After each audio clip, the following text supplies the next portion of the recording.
This is the wharf at Bivalve, New Jersey, the largest oyster port in the world with over 500 boats. This is the aerial view of Bivalve, New Jersey, which in this photo does not look like a shantytown. The shantytown was really in Shell Pile. The villages of Bivalve and Shell Pile are located nearby Port Norris, New Jersey. They serve as the harbor for Port Norris, Jersey on the Morris River.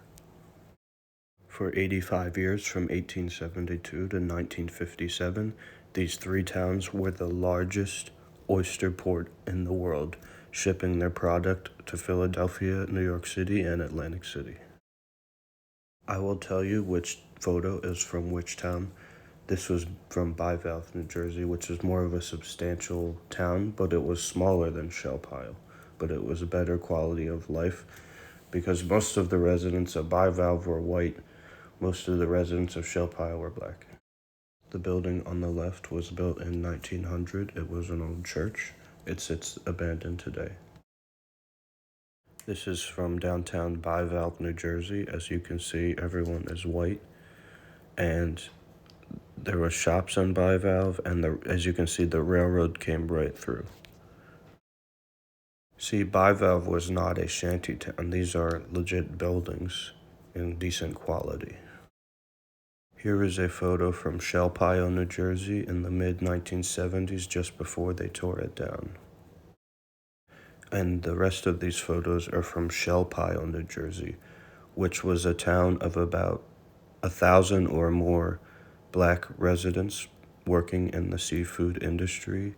Many of them were oyster shuckers, which means they took the oysters from the shell and put it in cans.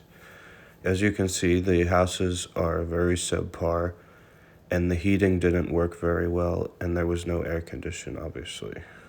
The New York Times went here, right here in this article. You can see the New York Times went there in 1978, and the houses were demolished in 1978. Bivalve and Shell Pile were called South Port Norris. Port Norris is the big town.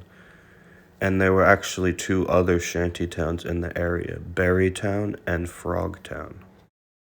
As you can see here, this is a little store, but they also did clamming in this area. New Jersey is known for its clams. You could buy cigarettes at that little store, and you can see the houses in the background. As you can see, the shanty towns of Shell Pile, shown here, Berrytown and Frogtown, were all black residents living in subpar housing. But Bivalve was actually a quality town. And in 1978, a lawyer sued the owners of the seafood companies and demanded better housing.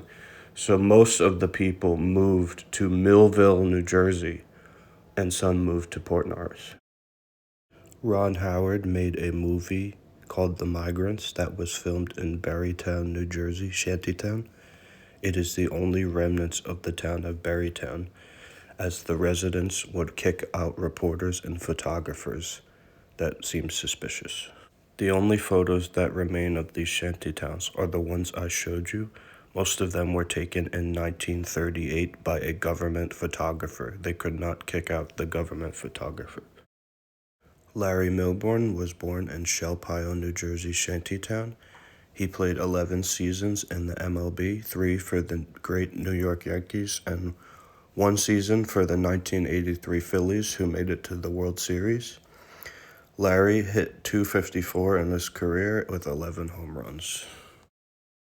Many of the African Americans living in these shanty towns in South Jersey came from the towns of Crisfield, Maryland, Cambridge, Maryland, St. Michael's, Maryland, Annapolis, Maryland, and Baltimore, Maryland, because that was where the oldest seafood industry was in the Mid-Atlantic region. They were skilled workers. However, the pay was better and the segregation was less in New Jersey than in Maryland. So they came up to South Jersey, Port Norris.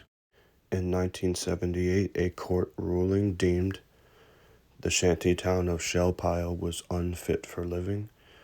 So the remaining residents of Shell Pile Most of them moved into the housing authority in the city of Millville, New Jersey, which is 10 miles away from Shell Pile.